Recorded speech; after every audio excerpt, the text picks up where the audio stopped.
Hi ಸ್ನೇಹಿತರೆ, ಎಲ್ಲರಿಗೂ ನಿಶಕಂಡ ಚಾನಲ್ಗೆ ಮತ್ತೊಮ್ಮೆ ಪ್ರೀತಿಯ ಸುಸ್ವಾಗತ. ಇವತ್ತಿನ ವಿಡಿಯೋದಲ್ಲಿ 78ನೆಯ ಸ್ವಾತಂತ್ರ್ಯ ದಿನಾಚರಣೆ ಬಗ್ಗೆ ಪುಟ್ಟ ಭಾಷಣ ಯಾವ ರೀತಿ ಹೇಳೋದು ಅಂತ ಈ ವಿಡಿಯೋದಲ್ಲಿ ತಿಳಿಸ್ಕೊಡ್ತಾ ಇದ್ದೀನಿ. ಈ ವಿಡಿಯೋ ನಿಮಗೆ ಇಷ್ಟವಾದರೆ ಲೈಕ್ ಮಾಡಿ, ಶೇರ್ ಮಾಡಿ. ನನ್ನ ಚಾನಲ್ನ ಇನ್ನೂ ಸಬ್ಸ್ಕ್ರೈಬ್ ಆಗಿಲ್ಲದಿದ್ದರೆ ಈಗಲೇ ಹೋಗಿ ಸಬ್ಸ್ಕ್ರೈಬ್ ಆಗಿ, ಪಕ್ಕದಲ್ಲಿ ಕಾಣೋ ಬೆಲ್ ಬಟನ್ನ ಟಚ್ ಮಾಡಿ. ನನ್ನ ನೆಚ್ಚಿನ ಎಲ್ಲ ಗೌರವಾನ್ವಿತ ಶಿಕ್ಷಕರು, ಪೋಷಕರು, ಆತ್ಮೀಯ ಗೆಳೆಯ ಗೆಳತಿಯರಿಗೆ ಶುಭೋದಯ.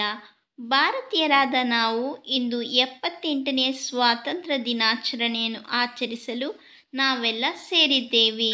ಭಾರತದ ಸ್ವಾತಂತ್ರ್ಯಕ್ಕೆ 1857ರಿಂದ 1947ರವರೆಗೆ ಹಲವು ದಶಕಗಳ ಕಾಲ ನಮ್ಮ ಪೂರ್ವಜರು ಹೋರಾಡಿರುವುದನ್ನು ಈ ಸಂದರ್ಭದಲ್ಲಿ ನಾವು ನೆನಪಿಸಿಕೊಳ್ಳಲೇಬೇಕು. ಅವರುಗಳಲ್ಲಿ ಮಹಾತ್ಮ ಗಾಂಧಿ, ಮಂಗಲ್ ಪಾಂಡೆ, ಭಗತ್ ಸಿಂಗ್, ಸುಭಾಷ್ ಚಂದ್ರ ಬೋಸ್, ಚಂದ್ರಶೇಖರ್ ಆಜಾದ್ ಅವರ ತ್ಯಾಗವನ್ನು ನಾವು ಎಂದಿಗೂ ಮರೆಯಲು ಸಾಧ್ಯವೇ ಇಲ್ಲ. ಸ್ವಾತಂತ್ರ್ಯ ದಿನಾಚರಣೆಯನ್ನು ದೆಹಲಿಯ ಕೆಂಪು ಕೋಟೆಯಿಂದ ಹಿಡಿದು ದೇಶದ ಎಲ್ಲ ಭಾಗಗಳಲ್ಲೂ ಆಚರಿಸಲಾಗುತ್ತದೆ. ಈ ಸ್ವಾತಂತ್ರ್ಯಕ್ಕಾಗಿ ಅನೇಕರ ಹೋರಾಟ ಮತ್ತು ಬಲಿದಾನದ ಫಲ.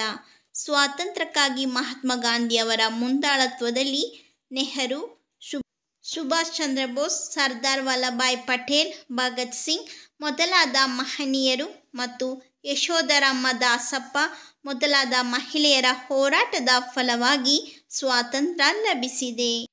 ನಮ್ಮ ದೇಶ ಸ್ವಾತಂತ್ರ್ಯ ಪಡೆದ ನಂತರ ನಮ್ಮದೇ ಆದ ಭಾರತ ಪತಾಕೆ ಹೊಂದಿದ್ದೇವೆ.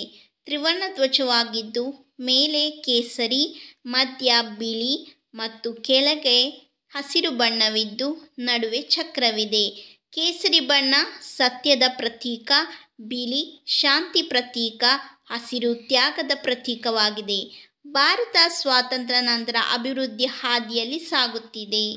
ಇಷ್ಟು ಹೇಳಿ ನನ್ನ ಭಾಷಣ ಮುಗಿಸುತ್ತೇನೆ. ಜೈ ಹಿಂದ್, ಜೈ ಭಾರತ ಮಾತೆ.